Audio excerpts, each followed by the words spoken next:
Biz ölkə olaraq bu mərhələlərdə elə bir forma seçdik ki, İran ətrafında bütün dövlətlər qırmızıya boyandığı bir formada Azərbaycan rəngini qorumağa davam etdi. Today Press TV xəbər verir ki, bunu beynəlxalq münasibətlər üzrə tədqiqatçı Əziz Əlibəyli deyib. O deyil. Statistikaya görə İran təxminən qonşu olduğu 14 ölkənin hamısı ilə yarım müharibə vəziyyətindədir. Bu və ya başqa formada atəş altına düşüb, zərbələrə məruz qalıb. Amma siyahıda olan Azərbaycan üçün mütləq fərqli baxmaq lazımdır. 14 mart 1946-cı il. Bağırovun Pişəvəri, Şahrustari və Cavid ilə görüşündən sonra Stalinə raport teleqramı. Bağırov görüşdə Stalinin göstərişi ilə vəziyyəti izah edir və Pişəvərinin reaksiyasını bildirir. Stat: Qavama inanmırlar. İranda vətəndaş müharibəsi və Azərbaycanlı Kürd qırğını qorxusu var. Yeganə zəmanət Sovet vasitəçiliyidir. Bu 1920-ci il İlan hadisələrini xatırladır. Yenə aldadılacaq statın sonu. Bağırov əlavə edir ki, xalq hökuməti rəhbərləri Sovet qoşunlarının çıxarılmasından sonra vəziyyətin çətinləşəcəyindən qorxurlar. Daha sonra 14 aprel 1946-cı il Bağırovun Stalinə teleqramı. Bu teleqramda Sovet vətəndaşlarına və pro-Sovet İranlılara qarşı hücumlar haqqında məlumat verir. Stat: İran Azərbaycanında Sovet vətəndaşlarına və pro-Sovet İranlılara qarşı zoraki hücumlar baş verir. Mühəndisin döyülməsi, Sovet kapitanının qızına zorakılıq halları qeydə alınıb. Statın sonu. 21 noyabr 1945-ci il. Bağırov, Stalin, Molotov, Beriya və Malenkova ADP-nin fəaliyyəti və Sovet dəstəyi haqqında. Stat: Cənubi Azərbaycanda demokratik hərəkatı təşkil etmək üçün Azərbaycan SSR-dən 1400-dən çox partiya, Sovet, mədəniyyət, hərbi və digər işçilər göndərdi. Statın sonu. Qısa tarixi arayış verməkdə məqsədimiz İranla bağlı məsələlərdə vaxtilə nə qədər irəli getdiyimizi göstərməkdir. Dumanlı Təbriz, gələcək günün qəhrəmanları, dar ağacından sallanan Firudin İbrahimlər, Araz sularında boğulan Səməd Behrəngilər, Səttarxanlar, Xiyabanilər, Pişəvərilər kimi böyük tarixi yazan qəhrəmanlara baxmayaraq, tarixi birlik baş tutmamış, İran daha da ziddiyyətli coğrafiyaya çevrilib, soyuq müharibənin məşq zonasına dönmüşdür. Güney Azərbaycan və İran məsələsinin o qədər böyük aktorları var ki, tarixin üfüqlərində Stalinin, Hitlerin, Rooseveltin, Churchillin kölgələri görünür. 1946-cı ilin sərt qışında Moskvada soyuq bir səhər günü İranın baş naziri Əhməd Qəvam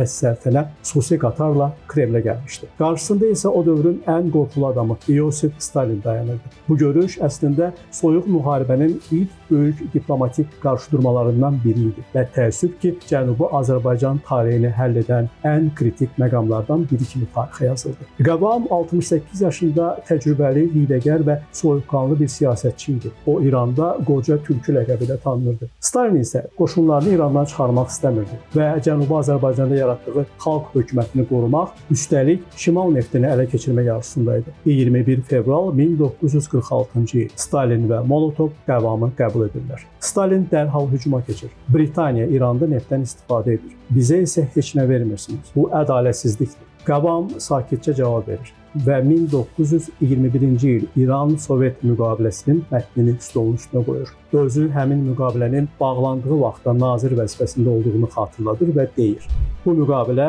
sizə qoşunu saxlamaq hüququ vermir. Əgər saxlasanız, bütün dünya sizi haqlı olaraq təcavüzkar hesab edəcək. Stalin bu dəfə neft konsesiyası tələb edir.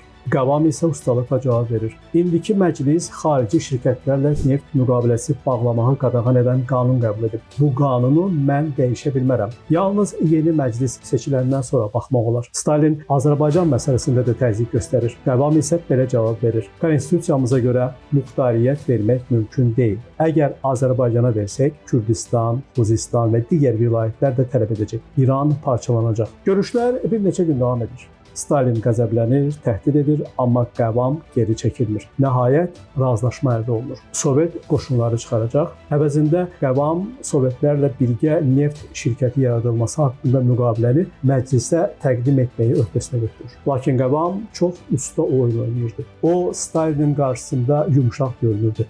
Amma daxildə başqa planı var idi. Sovet qoşunları çıxdıqdan sonra yeni məclis seçildi və neft müqaviləsini rədd etdi. Beləliklə, Qəvam həm Sovet qoşunlarını ölkədən çıxartdı, həm də neft konsesiyasını vermədi. Bu hadisə Stalin üçün ciddi diplomatik məğlubiyyət oldu. Əlbəttə ki, əsas səbəb ABŞ prezidenti Trumandan gələn sərt təzyiq idi və BMT-nin mövqeyi də Stalinin geri çəkilməsində böyük rol oynadı. Bax, təəssüf ki, İran-Azərbaycan məsələsi belə dalğalanmalardan keçərək bir xeyli qan itirdi. Sonrakı illərin gedişatı da bir xeyli gərgin notlarla yadda qaldı. İranın Qarabağ məsələsindəki mövqeyi, Ermənistana verilən dəstək, Güney Azərbaycana qarşı törədilən hallar və s.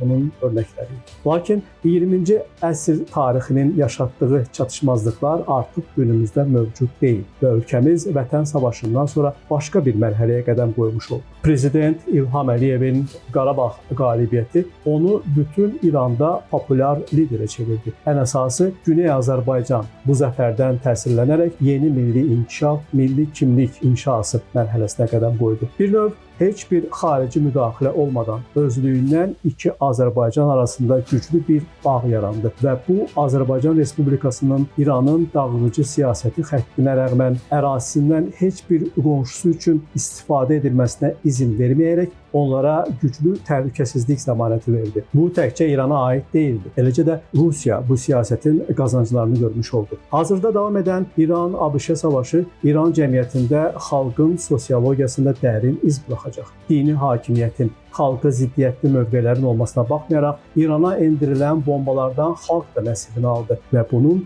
geridə qoyduğu böyük bir nifrət buludu olacaq. Təxminən şahidlərin şahidliyi ilə bombalanan ərəb ölkələri tarixdə heç vaxt olmadığı kimi Qüdsün yox, İsrailin qəzasının ətrafında sıx birləşməyə məcbur olacaqlar. İran xalqı ilə qonşu ərəb xalqlarının düşmənçiliyi intensiv və geniş müstəviyə keçəcək. Sabitlik hesablaşma mərhələsinə aparacaq. Bizə qarşı o dövrdə hansı qonşu necə davranıb tezisi işə düşəcək. Cənubda İordaniyadan, Birləşmiş Ərəb Əmirliklərindən, Səudiyyədən İranı bombalamaq üçün qırıcılar qalxanda şimal sərhədlərindən, Azərbaycandan humanitar yardım daşıyan tırlar yol alırdı. Tarixin heç bir nöqtəsində unudulmayacaq qədər möhtəşəm addım idi. Özü də o qədər möhtəşəmdir ki, 40 il əvvəl erməni işğalının nəticəsində köçkün düşmüş soydaşlarımıza çadır şəhərciklərində yardım gətirib 10 illər boyu başımıza qaxanlara da dərs idi. Belə tarix dərsdir, ibrət dərsi. Namiq Abbasov, Today Press TV.